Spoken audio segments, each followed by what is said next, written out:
Bett is the global meeting place for the education community.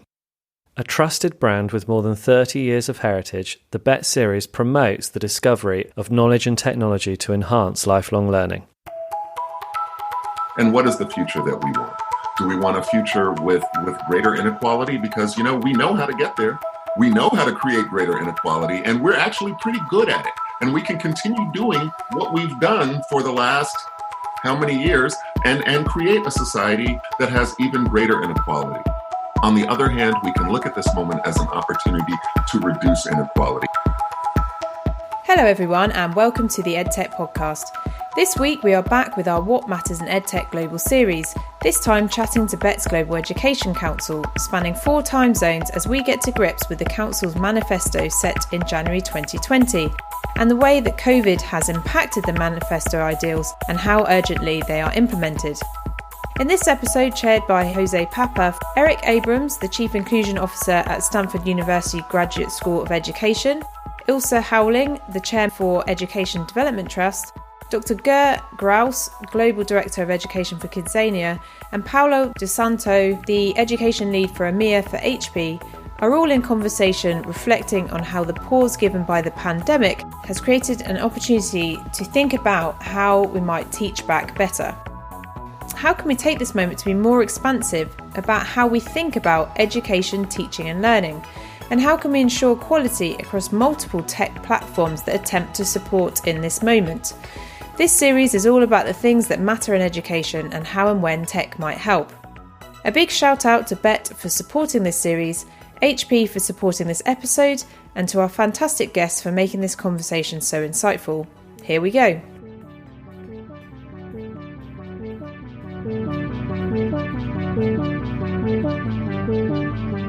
Wonderful. Thank you, Sophie. So, guys, first of all, thank you so much, okay?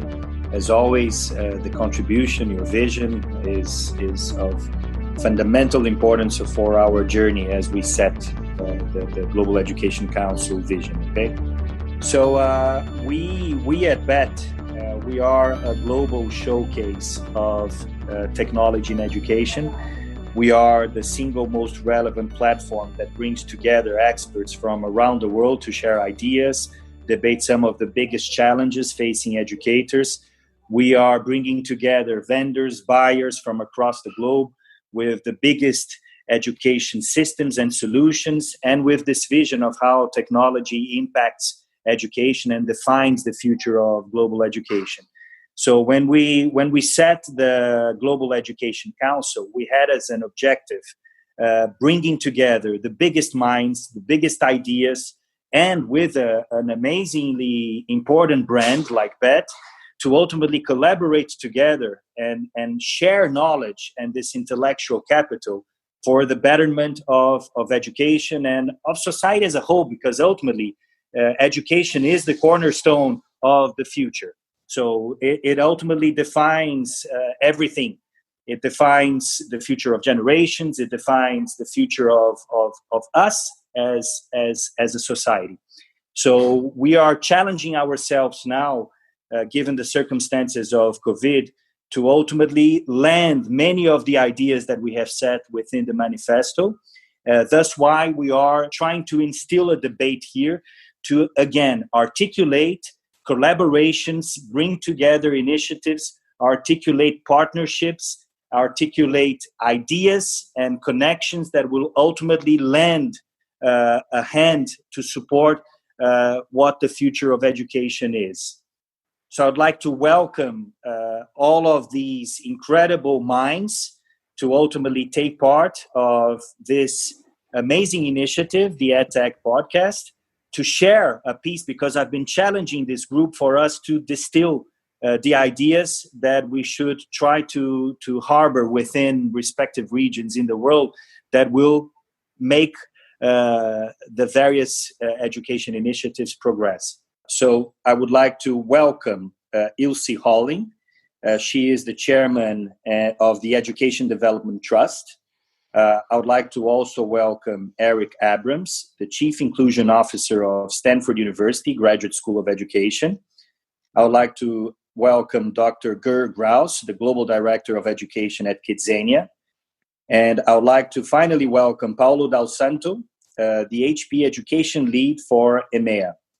So thank you so much for taking the time, for lending us your vision, your knowledge, your critique on such an important moment in our history. Because when we decided at Bett to launch our Global Education Council, we were not expecting that we would be challenged with probably one of the greatest moments in at least history for the last 100 years, and the profound impact it would have on all circumstances of life, but especially on education.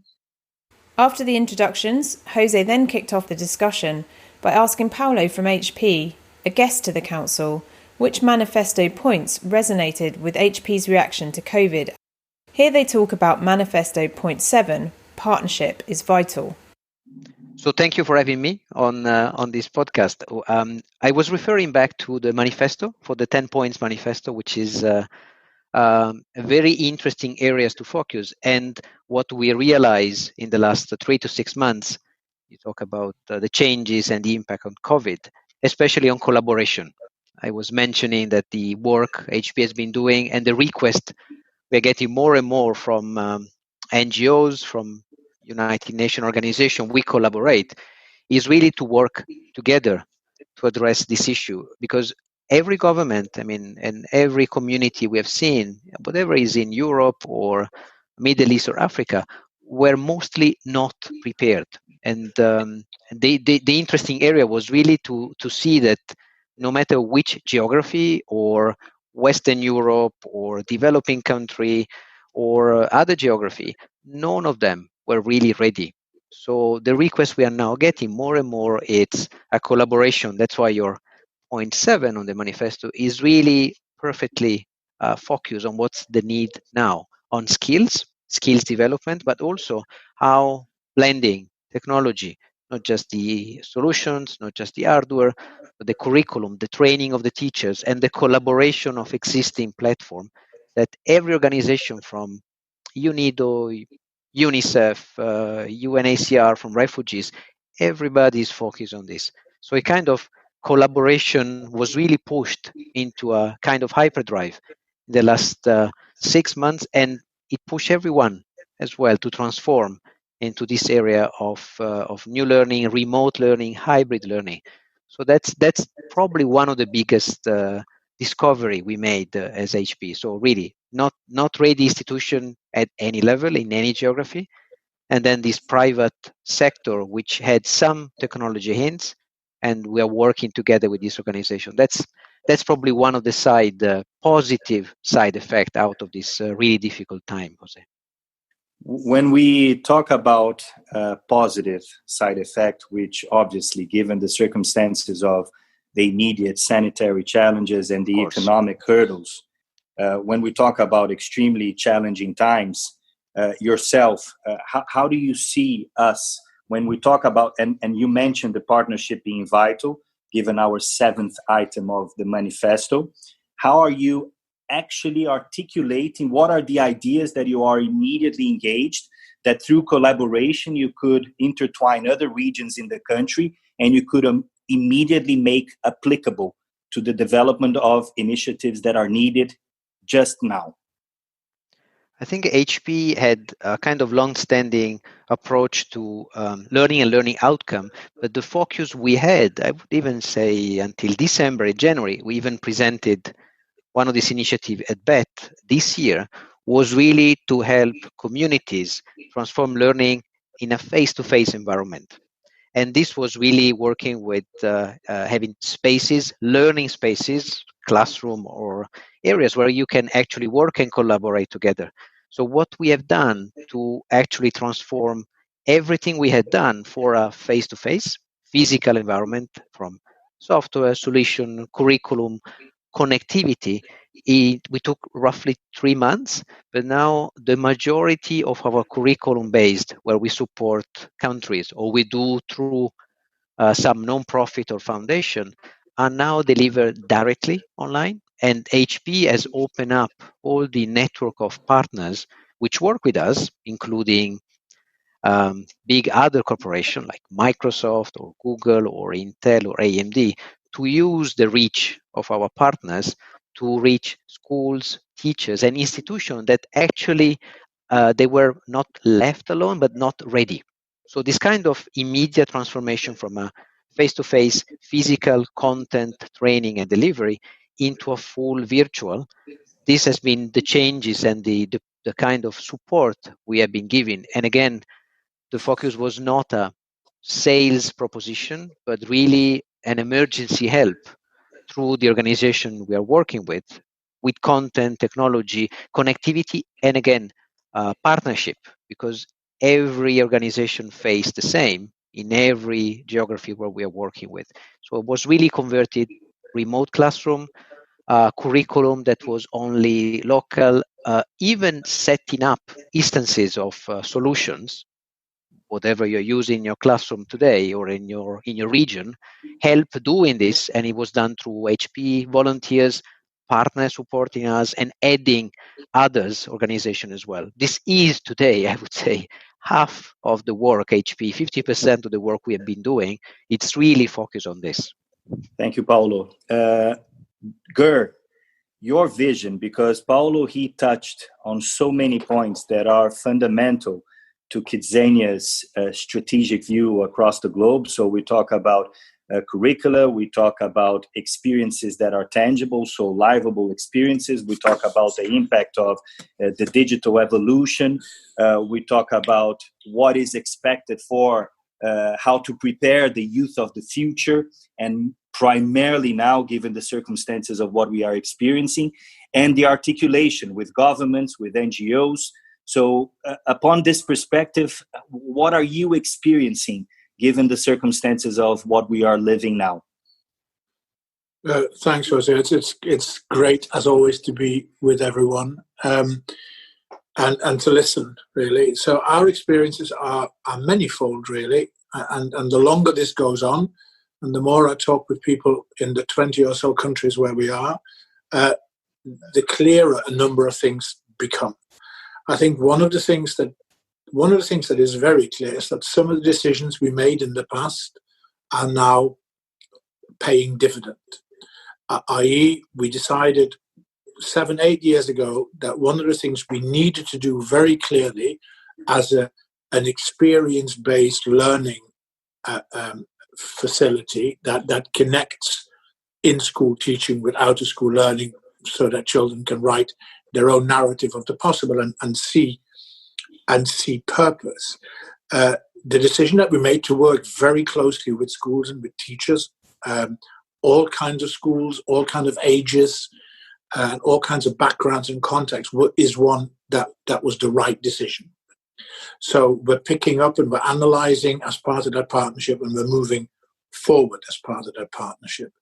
I think on the other hand, it's also shone a number of lights that are uncomfortable and perhaps not so positive. A light that shone, for example, is that we are in our online presence not very good, and that we need to be much more purposeful. And essentially, we almost, in my view, need to create another Kidzania franchise that is almost Kidzania World Online, which allows children and families and schools to remain engaged, purposefully fun, but also allows access for those young people who can't easily visit the Kidzania. And then really a couple of other quick ones, if I may. One is there's a clear issue for me in talking to schools that there's a difference, I think, between online delivery and online receiving.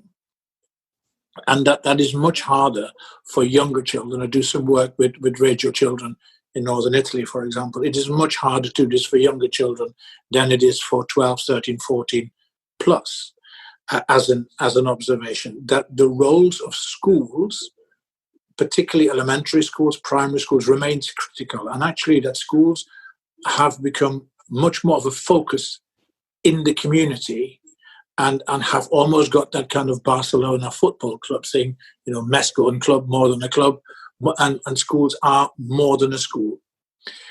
I think that the issue is personal, and in my view, we're talking a great deal about systems and structures and curricula, but these issues are personal for parents, for teachers, and for children.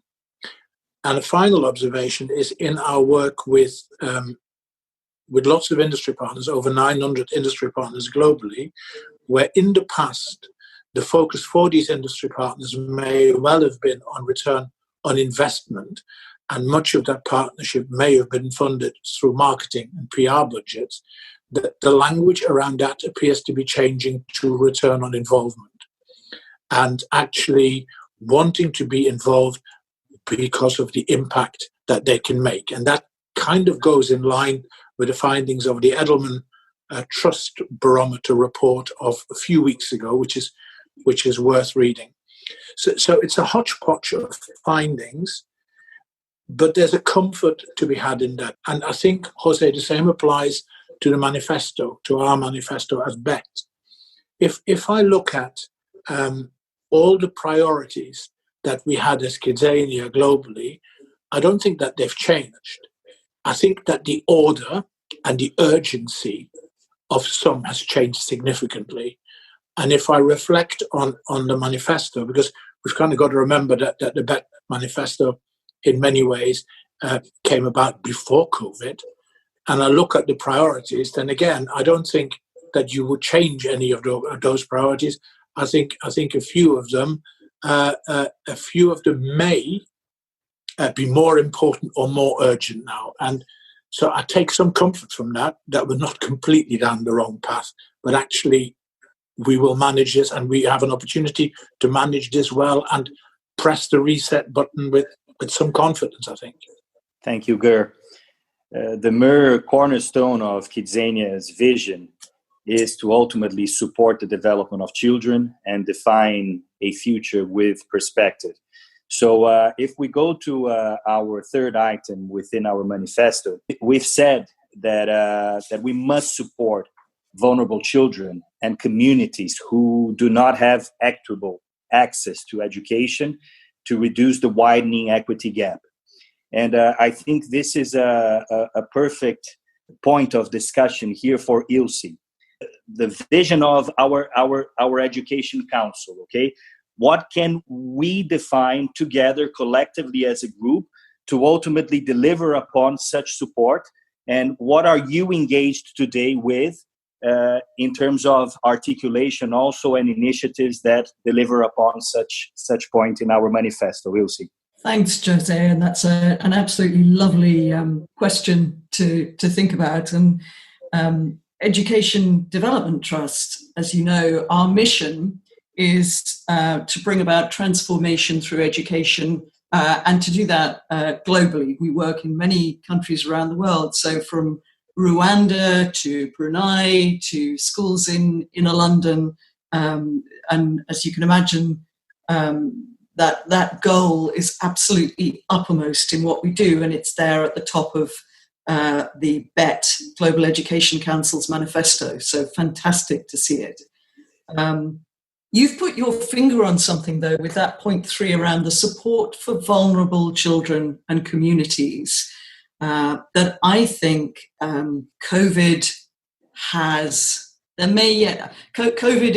arguably is wreaking disaster, and yet it's exposing and bringing to light opportunities. So the sense in which Education Development Trust's vision of how do we respond to and handle COVID, I guess we'd encapsulate in a phrase around teach back better. And that thinking, everybody who's familiar with international development will know the build back better phraseology from the development world. But that teach back better piece, what COVID has done is to not just expose inequality, but accentuate inequality. So, for example, we're working in Kenya. One of our big programs is the Girls' Education Challenge, getting girls who otherwise would leave education. Some of them have already, in their teens, had children, and how do we get them into education so that they stay and they complete 12 years of education. And the drain that COVID is having of pulling girls and boys back out of school with huge priority around earning money, that's a real challenge to education and critical, real pan-community efforts. As Gare was saying, the school is at the heart of the community. How do you mobilize schools to help bring girls back into school? The other thing I think we would observe, and this is true again from high-income countries, middle-income countries, low-income countries, the sense in which COVID has been an accelerator of change. I speak not just as Chair of Education Development Trust, but also myself personally as a teacher, part-time teacher in British government state school. And my background is media. And yet, even I have this sense of, I know media, but my accelerated experience of teaching classes through Teams, through Zoom, and as Gare pointed out, watching that sense of digital natives, the children on the receiving end of it, and how they respond to that.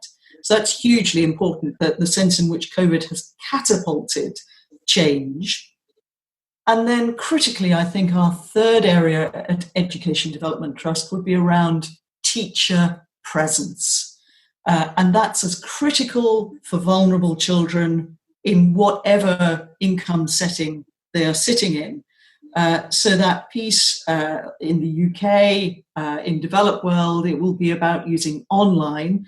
In Rwanda, we've been using radio very effectively to meet people, to talk to students, using television, teacher training, using SIM cards sent out to people so that they've got an SD card with interactive material on it. So it's blended learning across a real scale of technologies, not just from the highest tech, but also using the lowest tech to try to make sure no one is left behind. And as children come back, we know we've had more than, 1.6 billion children suddenly out of school. How we support the return into school so that children come back, that they can learn better, that they can be taught better, and critically that teachers receive the kind of training, the personal development support, the support with just having an open, adaptive mindset. I think all of that is at the heart of our thinking and the kind of research we're doing and making freely available, whether some of that is commissioned by global institutions, the World Bank, but also some that we've supported ourselves, and it's available for everybody to benefit from on our website. You have mentioned what we believe to be a critical piece of the education puzzle for the future, which is teachers training. Mm-hmm. And if we go to the 9th item of our manifesto, we say that teachers have a vital role and their contribution is more important than ever. And by investing in the skills and systems to support them with a learning-focused, adaptive mindset, we are defining it as a must-be top priority. Absolutely. So to that point, Eric, given you are today sitting in the middle and in the heart of, and very close to probably the most brilliant minds in the world around the evolution of technology and how it intersects with educational systems, and ultimately, it would be great to see your vision on how teachers are adapting. They were already adapting their methodologies and way of engaging the youth of tomorrow, but after what happened with COVID, and after now the exponential evolution of technology in a mere 3 months, how is your view now, and what is the experience coming from the heart of the evolution and the future of technology in the world? Thank you for that question, Jose. And as others have said, it's really wonderful to be here with everyone and reconnect. I think that teachers on an individual level and as a group have done an amazing job of adapting in a hurry. Here in the States, schools often closed with less than a week of notice. Teachers pivoted very quickly at every level, from kindergarten through the university level, to adapt their lessons plans to Zoom, to figure out ways to work with kids individually and in groups and in small teams. The challenge is that even here near Silicon Valley, in one of the wealthiest countries that has ever existed, we have an enormous digital divide. A report just a couple of weeks ago from the Boston Consulting Group indicated that over 400,000 teachers in the United States lack adequate internet access to deliver online lessons. Some 15 to 16 million students don't have the sort of internet access or computing resources at home to learn effectively online. So even though we've seen an incredible effort from teachers, from schools, from school districts to transform the way that students are educated, there's an enormous number of students who are left behind, and that is, or being left behind. And that is my largest concern right now. Paulo, to that point, given that we have as our fifth item within the manifesto, the universal access to technology, we mentioned that it should be part of every child's right to education to ultimately have such universal access. What are the initiatives that HP could envision that would ultimately, and going back to your point on partnership being vital and the collaboration with governments and NGOs, etc., what can you within HP and actually demanding from this group here, what can we do effectively to serve as a lever here to make this universal access to technology something that we can truly deliver as part of every child's right to education? Thank you, Jose, for the very interesting question. So universal access to technology for children is an area where HP has focused its effort in the last years. And there are two initiatives which are, I would say, very relevant and where HP is really proud to have contributed to. So the first one is an alliance with the Clowney Foundation, and it is to focus on Syrian refugees and especially on children who actually had to leave their home and their places from the civil war in 2012. And actually they had to interrupt completely all their school years and learning. So what HP has done together with the Clowney Foundation is to support them creating learning studio and opportunities for learning also in refugee camp on the border in Lebanon and Jordan. The quality of the curriculum, the technology used, the teaching, and the possibility to connect remotely as well with other classrooms across the globe is one of the good examples of technology and help that technology can bring into learning to all kids. The second one, it's another project HP run with the United Nations organization called UNIDO, and it's called Mashrui. It's a project where HP has provided for free the content of HP Life, which is online courses for entrepreneurs. And these courses are actually focused on gaining new skills that will allow you as an entrepreneur or out of job or actually somebody who wants to create his own journey in learning and creating a business, all the capability to do so. Marketing material, marketing training, how to create a balance sheet, how to define cost of your products. And again, technology plays an important role because it eliminates the distance and the space and helps these communities to learn more. So again, universal access to technology for education are two areas or two possibilities where HP is really contributing to.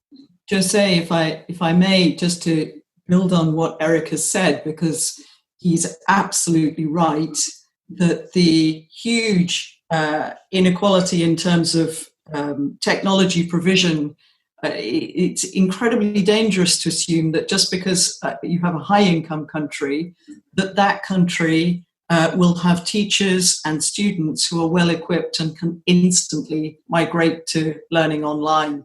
And speaking as a teacher in a very affluent part of the UK, I had, out of the 30 students I was teaching, actually 2 of them had no internet access.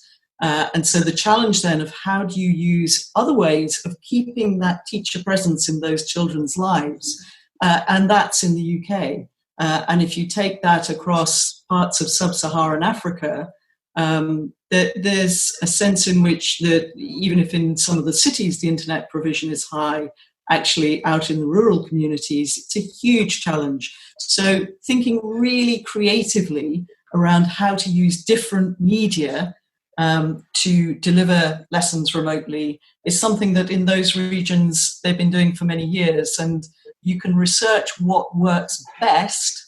And the crucial thing that comes out in whatever the context is keeping a teacher's presence going and there as something meaningful in the lives of the children who are studying. Can I just very briefly echo that? And I think one of the things that we have to do as part of the dialogue is to engage with the people, i.e. the schools, again, schools at the hearts of communities, that know their children and their circumstances best. Because solutions are often not arrived at from a distance, but they are arrived at from knowing what works locally. And I think the inclusion of that voice in that dialogue is going to be absolutely key. Thanks. Absolutely. And I'm going to put a more controversial discussion here, and we could discuss among the 3 of you, because Gerd, you have the visibility of what vocational development and training means, because ultimately what Kidzania does, it goes to the heart of trying to nurture vocations to prepare for jobs of the future. And Ilse and Eric, do you believe that given the circumstances of what happened the past 4 months, that traditional schooling methods will be challenged aggressively, and that the vision of us trying to nurture vocations from early childhood is something as an alternative path for the future of education? I think it's a very interesting question. What I observe, and we have to remember it's kind of part of this is early days. What I observe and what I fear a little bit is that at the moment we're in a mode and mindset, or there seems to be a mode and mindset that is about catch up, that is about safety, that feels quite risk averse and fearful. So it's becoming very narrow. And many of the things that you've just mentioned, Jose, are about experiences, calculated risk, and going out, and the confidence to do so. And I think one of the things that we need to be, as educators, all educators, very mindful of is that what is required is calculated risk and courage in order to fulfill that part of the agenda. Otherwise, we may well have a generation of children that will be schooled in an environment that's so narrow that it's quite terrifying.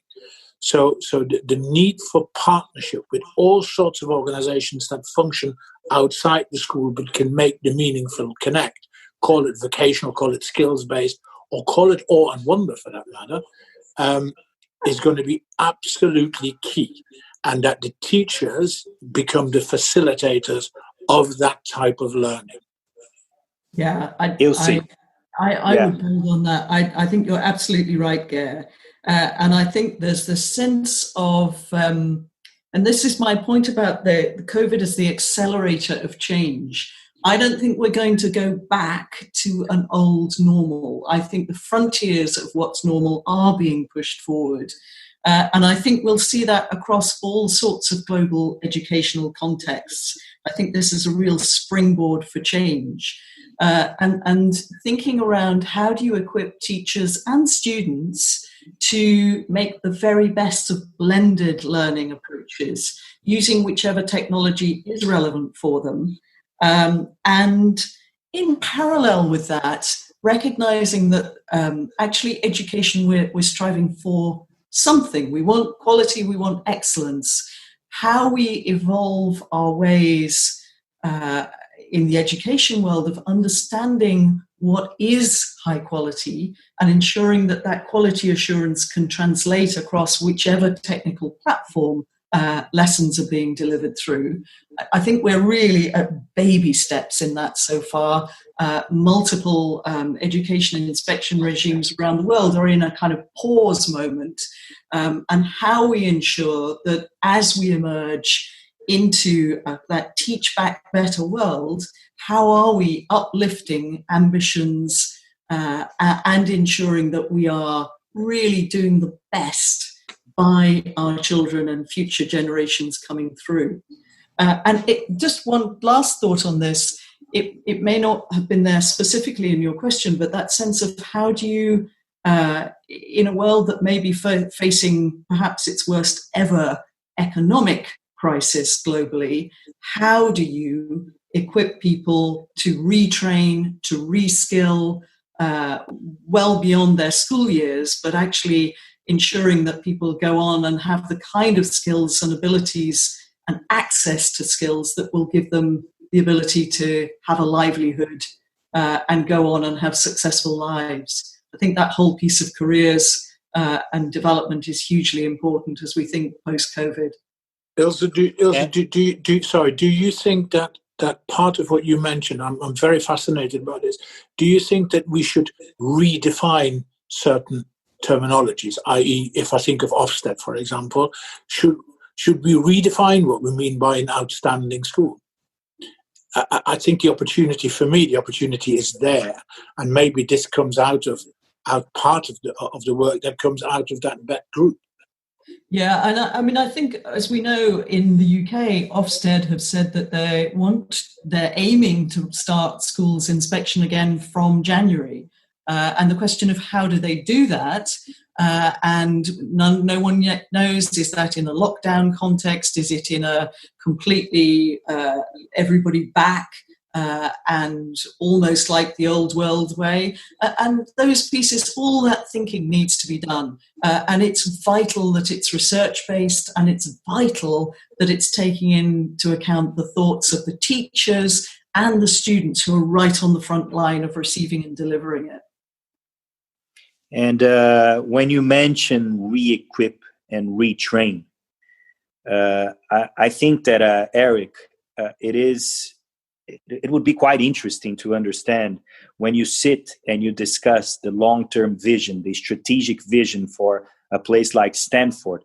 How would you then prepare your statement around re-equipping and preparing again the generation for the future? So because we are experiencing a moment in time, as Ilse rightly said, that is so unique and so transformative that you had to redefine what a mission statement for an organization is very fast. So what are the discussions that are happening now at Stanford in terms of how do you set the vision for a future that nobody knows and nobody can foresee, because we are experiencing such a tumultuous time?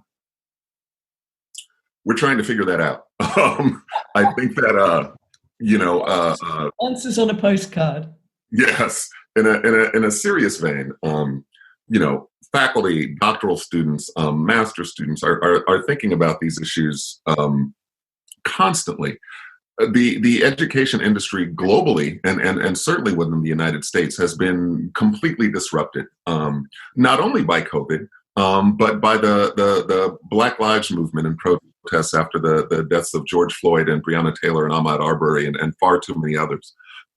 We're really spending a lot of time thinking about multiple things at once. In terms of the future of education in general, I think one thing we think a lot about is how do we prepare both the next generation of teachers and coming generations of students how to continually learn. This is something that many people have talked about for decades. It's not new, but the days of walking across the stage, getting a diploma, and that being the end of your education have been over for a long time. We've got to figure out how to train people to constantly learn throughout their lives, and to equip teachers to prepare students to constantly learn throughout their lives. By the same token, I think that we're seeing a real sort of reckoning around how we talk about issues of social and community justice in the classroom. And that is obviously enormously controversial in a country like this that has, 300 million people and about 400 million opinions on any particular subject.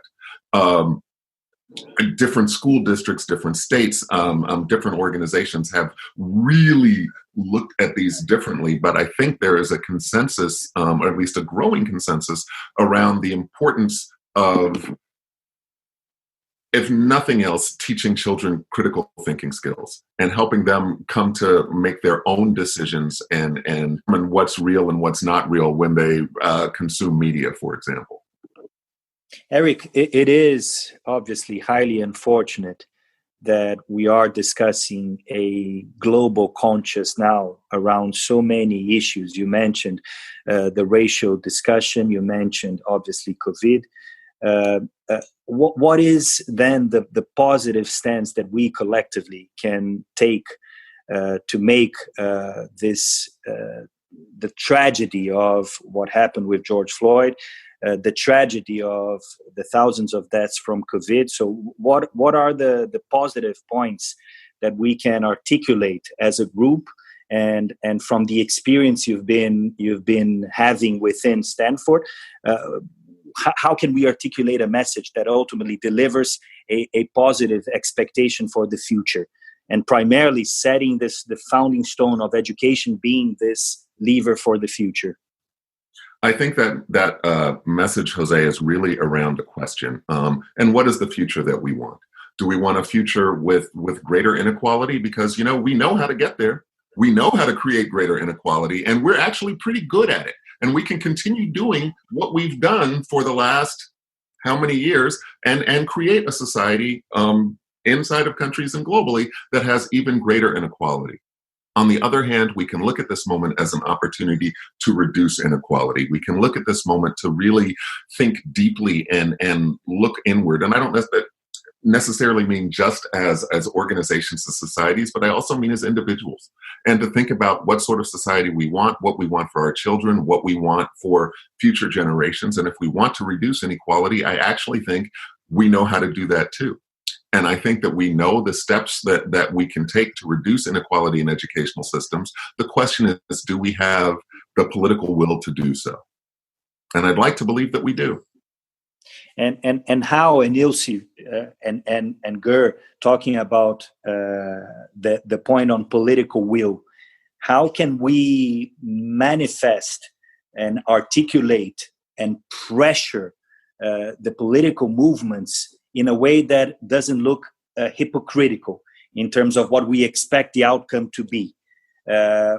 Because we need to understand, as Paulo mentioned, the collaboration between governments, etc. But we know how challenging it is when we put politics around how we articulate initiatives that are tangible, that are material, and that are really changing the environment and the landscape for the future. So how can we articulate these relationships in a positive way on the political side? I think it's a very difficult question, right? And I think the answer lies partly in values and principles, and I think it'll vary from country to country, and in some countries that will be easier to achieve than in others. But by and large, we need to look at making, and I know this has been said so many times over such a long period, we need to make the child / the learner the center, and their future the center of our attention. And we need to, in the nicest possible way, force that agenda. Secondly, we need to create the partnerships around that, be they NGOs, be they government, be they private sector, to make that happen. And thirdly, I think we then need to look at an evidence-based approach, continually an evidence-based approach, because you can only truly convince people to join you on a march if you can evidence that you're walking the right way. Now, all these things are much easier said than achieved. So we need to look for small examples and big examples and pilots and whatever we call them. But we need to collect the evidence after we've agreed, or maybe even at the same time, that we articulate what we want and who our initial partners are. This is not about policy. I think this is about vision, values and principles, and it's about a movement. And I think that's harder than policy. And that's the biggest challenge, because how you intertwine policy making with the actual needs we have. And we know that policy making depends on a lot of political articulation. And so thus my question and my anxiety on how we intertwine all elements of private sectors, initiatives that ultimately do generate value, so organizations, companies that ultimately need to that have shareholders, etc., with the needs we have to ultimately develop a better society, to Eric's point. So how we intertwine all of this, that's the challenge, and how we articulate this the right way. Yeah, I would agree with that. I think the sense in which, it's there at the heart of the Global Education Council Manifesto.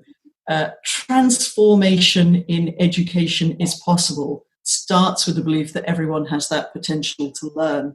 And we know of the few levers that as a species we have to pull to reduce inequality, education is perhaps the most powerful.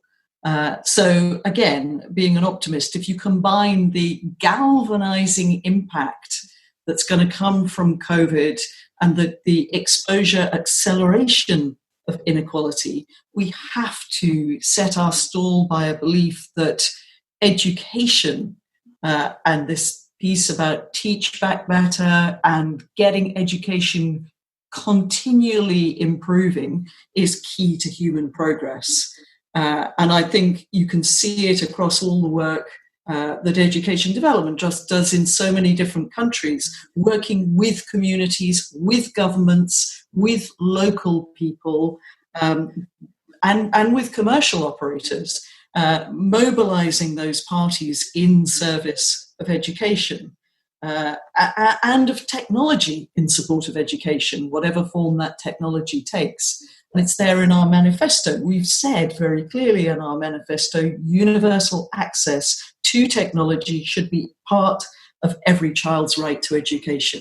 And I think that's fantastic. Clearly, there's a hierarchy of needs. They must have access to water, to food, but pretty high up after that comes education and comes technology-enabled education. So that clarion call, and you can see how governments around the world have responded to it. So the sense of, if education can do its part, it is the greatest accelerator of equality. So I'm going to set a challenge to all of us, you'll see. Because when we defined the pillar of the Global Education Council, we were expecting to use a global brand like Bett with a social conscious, with a mindset that ultimately is of developing initiatives that will collaborate to the greater good. It's not just an initiative that ultimately brings buyers and vendors. This is a brand that ultimately has a mission and a purpose. So how can we challenge ourselves to take the manifesto into practice? So how can we take the words from the manifesto and make them truly work? So what is the commitment that we as a group, how can we articulate such commitment in a way that we can within our regions, because we have global leaders that ultimately have impact within a number of geographies across the globe.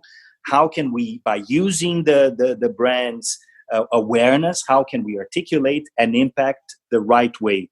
What are the commitments we can make as a group?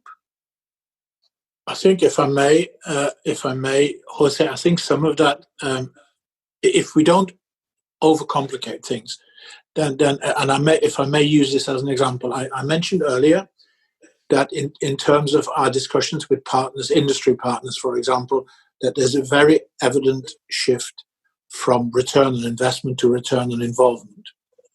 Now, I could see myself with my colleagues anywhere in the world sitting down with our industry partners and having in front of me this manifesto as part of the educational dialogue of Kidzania, be that in Chicago, in Sao Paulo, in London, wherever.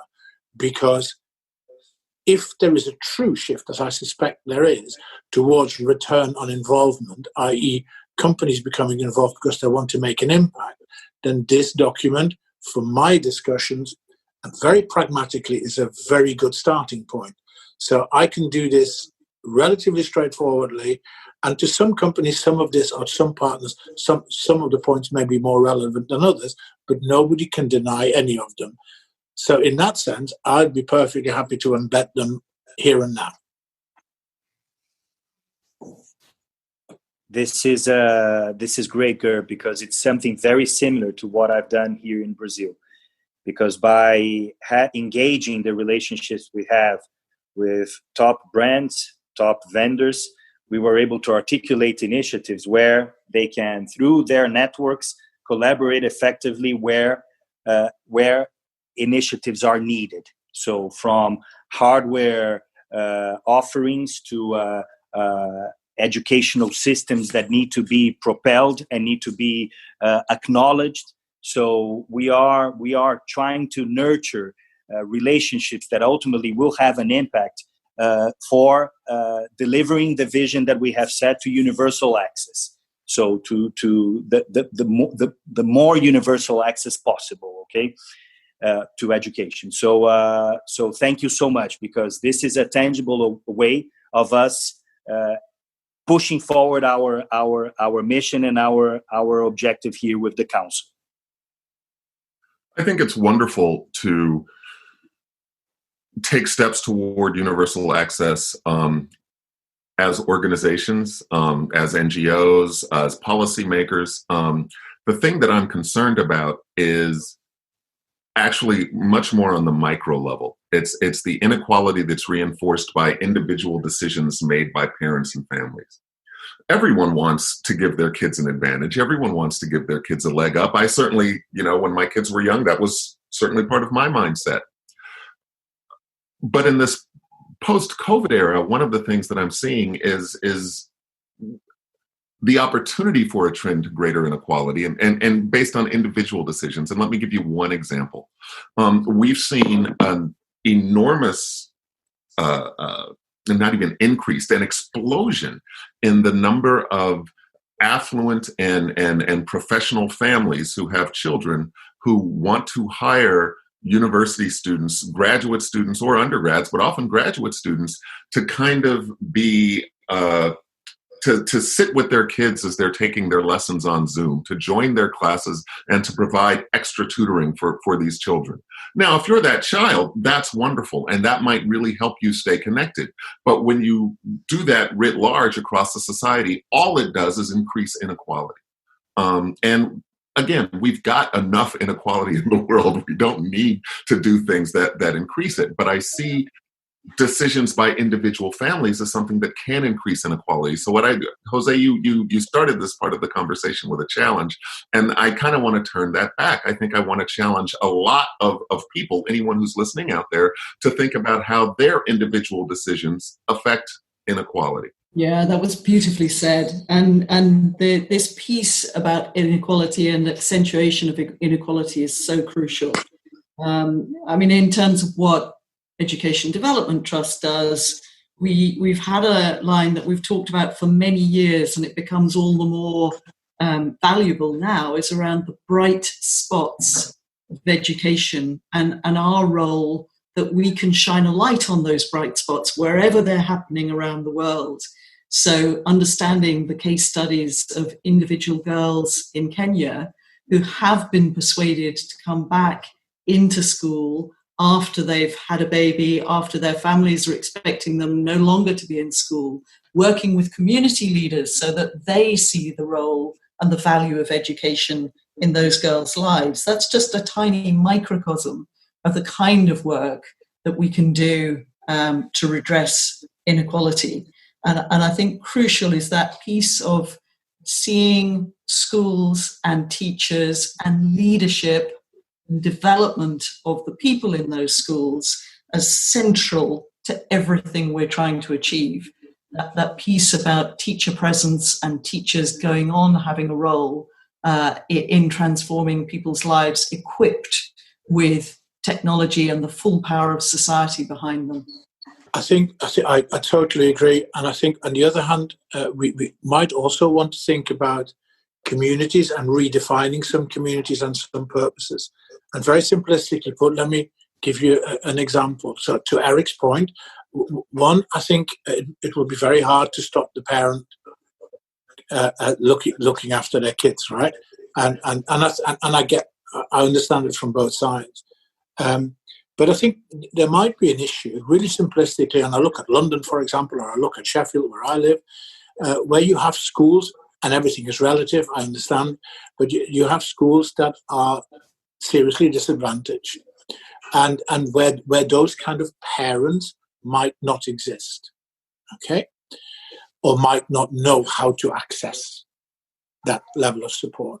Now, there is nothing to say that you then begin to look at different communities in terms of an independent state-school partnership, whereby local schools, in a sense, borrow the alumni from independent schools as part of a partnership to recreate in a different way that kind of role model, that kind of provision, and that kind of an advice. In the UK, or certainly in England, all independent schools are charities, so they have to behave like one. And instead of writing a check or offering a bursary, they might lend them their alumni. I think that level of very pragmatic creativity at local level will chip away at some of that. This is not the total solution, but I think we need to think like creating different communities for different purposes. Thanks so much to our guest this week and for the rallying call to making change happen.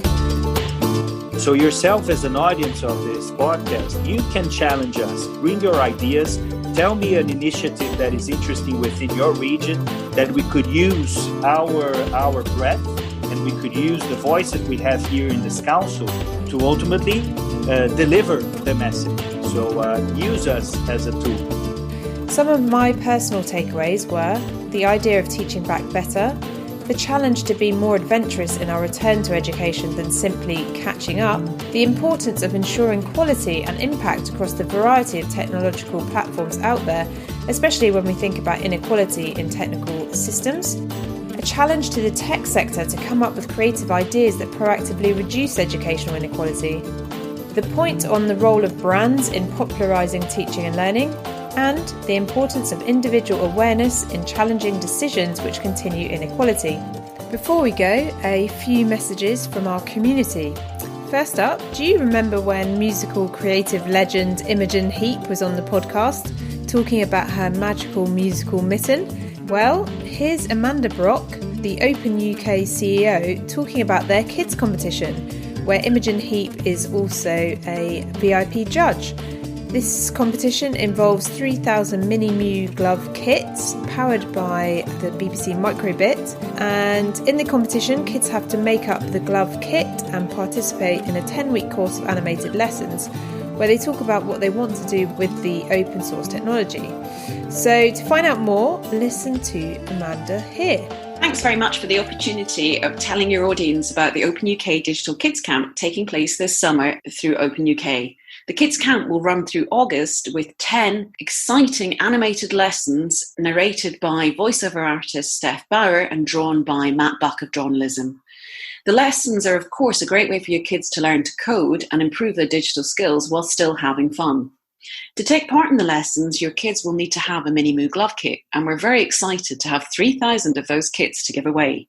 Yep, 3,000 kits which can be used with your own microbit, USB and battery pack.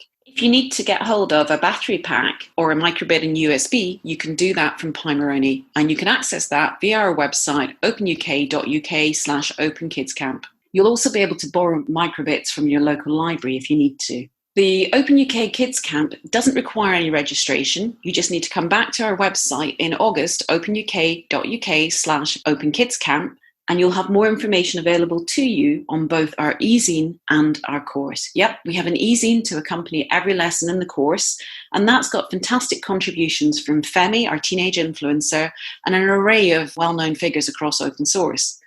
The Digital Kids Camp won't just teach your kids to code, it will also teach them about open source, an essential tool for them if they want to have a future in tech, because open source really is the future of technology. The glove kit being distributed has been specially designed for OpenUK by Pimeroni using the Minimoo glove kit. And the glove kit is available free of charge to the first 3,000 people to register, so make sure you register quickly, thanks to the sponsorship of Huawei. We have social media, Snapchat, Facebook, and Twitter, as well as Instagram, available to your kids if they want to interact with other kids taking part throughout August and beyond, but we will not require any registrations in true open source style. Of course, we're sharing everything Creative Commons, so it's free for you to use and share with other people, and we hope you'll enjoy it. So make sure you register quickly if you want a free glove kit, and come back to openuk.uk/openkidscamp in August to be able to download your e-zines and get access to the 10 lessons. Take this opportunity to get your kids coding this summer and create digital inclusion and enhance your kids' digital skills with the Open UK Kids Camp. Have fun. Thank you, Amanda. Also on our listener voicemail, here's Sunera talking about an Esperanza EdTech accelerator. Are you an EdTech startup looking for growth opportunities in Asia? Join us to learn about the inaugural Adventures Global Business Acceleration Fellowship. The fellowship will select 12 high-potential entrants to join a series of virtual activities and an all-expenses-paid trip to Hong Kong and 2 neighboring cities in southern China. These 12 fellows will be connected with potential investors, localization partners, and customers in education and corporate learning. The Adventures GBA Fellowship is organized by Esperanza, a Hong Kong-based NGO founded by Mr. John Sang, the former financial secretary for the Hong Kong government. So you can find out more about this at EdVentures, that's ED Ventures GBA, edventuresgba.com.